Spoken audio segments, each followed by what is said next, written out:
বন্ধুরা, কখনো কি এমন মনে হয়েছে আমি আল্লাহর রহমত থেকে অনেক দূরে চলে গিয়েছি?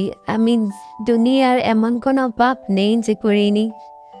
আমি অনেক খারাপ আমল করেছি। আমি এতটাই অন্ধকারে চলে গিয়েছি, আল্লাহ হয়তো আমাকে মাফ করবেন না। যদি এমন মনে হয়ে থাকে, এই গল্পটা তোমার জন্য। এই গল্পটা একজন যুবকের, যার জীবনও নিছক অন্ধকারে ঢাকা ছিল, কিন্তু এক রাত বদলে দিল সব কিছু।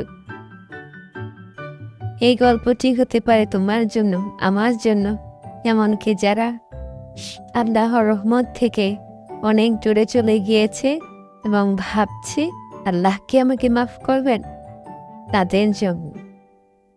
তাদের জন্য রয়েছে এই গল্পে বেঁচে থাকার এক নতুন দিশা। চলো দেখে আসি এই গল্পটি।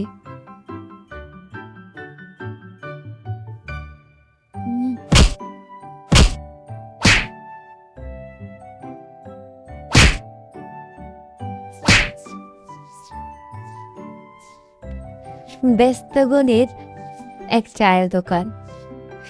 এই দোকানেই বসে আছে রায়হান আর সায়েক।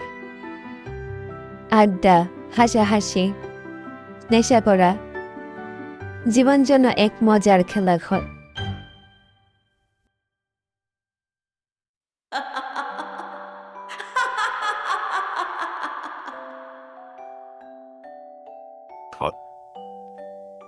ভাই, গতকাল তো এমন পার্টি করলাম, বলি বুঝাতে পারবো না।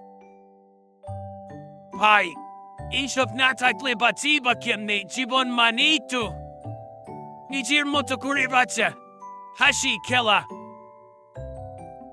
কিন্তু রায়হানের চোখে ছিল এক ধরনের ক্লান্তি। রাতে ঘরে ফিরলে একটু শান্তিও খুঁজে পায় না।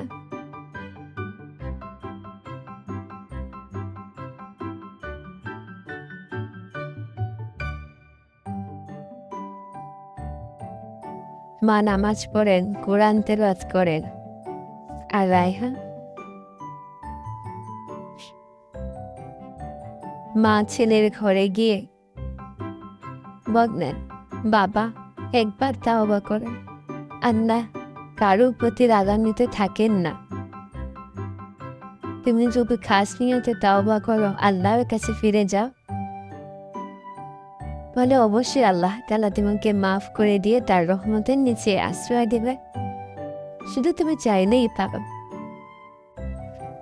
মা, প্লিজ, আমার জীবন সম্পর্কে আমি জানি। আমার জীবন নিয়ে তোমাকে তো ভাবতে হবে না। তুমি যাও তো এখান থেকে, আমাকে একদম বিরক্ত করবে না। মা ছেলে গেলেন। এই কথাটা বললেও রায়হান জানে, সে কিছুই জানে না, তার মনের মধ্যে কোনো শান্তি নেই। এক রাতে রায়হান গাড়ি চালিয়ে যাচ্ছে, হেডফোনে গান শুনছে, মনে রোমাঞ্চ। সে নিজের মধ্যেই নেই, সে যেন এক আরেক জগতে চলে গিয়েছে। হঠাৎ ব্রেক, অ্যাক্সিডেন্ট।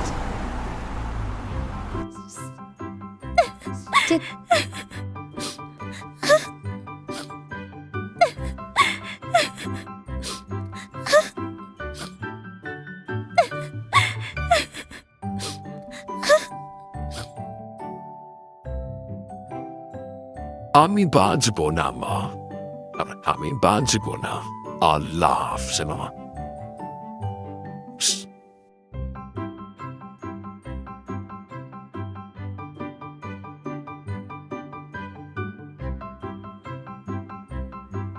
وإني لغفار لمن تاب।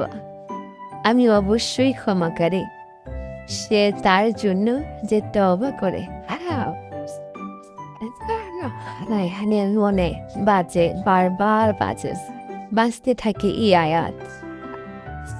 রায়হানের চোখে পানি চলে আসে। আমি কি পারি আল্লাহর কাছে ফিরে যেতে? আল্লাহ কি আমাকে মাফ করবেন? মা বললেন, তুমি এক কদম আগাও বাবা, আল্লাহ তোমাদেরকে 10 কদম এগিয়ে আসবে। মাস পেরিয়ে যায়।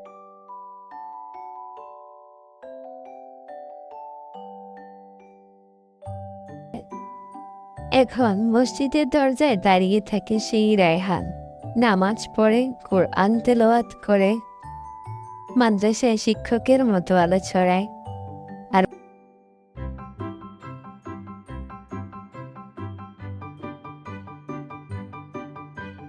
হয়ে তাকিয়ে থাকে রায়হানের দিকে। মা হাসে, চোখে পানি, এ যেন এক আনন্দের কান্না। ছেলে ভালো পথে ফিরে এসেছে, এর চাইতে সুখ যেন পৃথিবীতে আর নেই। সাইফ বলো, ভাই তুই কি সত্যিই পাল্টে গেছিস? আল্লাহর রাস্তা পেলেই বোঝা যায় আসুন সত্য কোথায়। একদিন মসজিদে যুবকদের সামনে দাঁড়িয়ে রায়হান বলল, ভাই আমি এক সময় অজ্ঞতার অন্ধকারে পাপা ছেড়ে ডুবেছিলাম, কিন্তু আল্লাহ রসুল বলেন যে তাওবা করে সে যেন সদ্যজাত শিশু। তোমরা দেরি করো না, তোমাদের দেরি করার আর সময় নেই। দেরি করা চলবে না, তোমরা এক্ষুনি আল্লাহর প্রতি ফিরে আসো এবং আল্লাহর আদেশ মতো চলার চেষ্টা করো। আল্লাহ তোমাদেরকে একদম সত্যজাত শিশুটির মতো বানিয়ে দিবেন নিষ্পাপ। যুবকরা অপলক দৃষ্টিতে তাকিয়ে তার বয়ান শুনছেন। এ যেন হৃদয়ে এক অপরিসীম কম্পনের তৈরি হয় তার এই বয়ানে। আর রায়হান তার অতীতের কাহিনীগুলো লিখে রেখেছিল এক ডায়েরিতে, আর এই কাহিনীগুলো বলছে এক যুবক। যুবকের চোখে পানি, ঠোঁটে একটু শব্দ নেই, বলে উঠল, ইয়া ও সে ভাবতে থাকে এরকম পাপা চাল থেকে উঠে সে যদি একজন আল্লাহর প্রিয় বান্দা হয়ে উঠতে পারে তাহলে আমিও পারবো। সে উঠে দাঁড়ায়, উজু করে,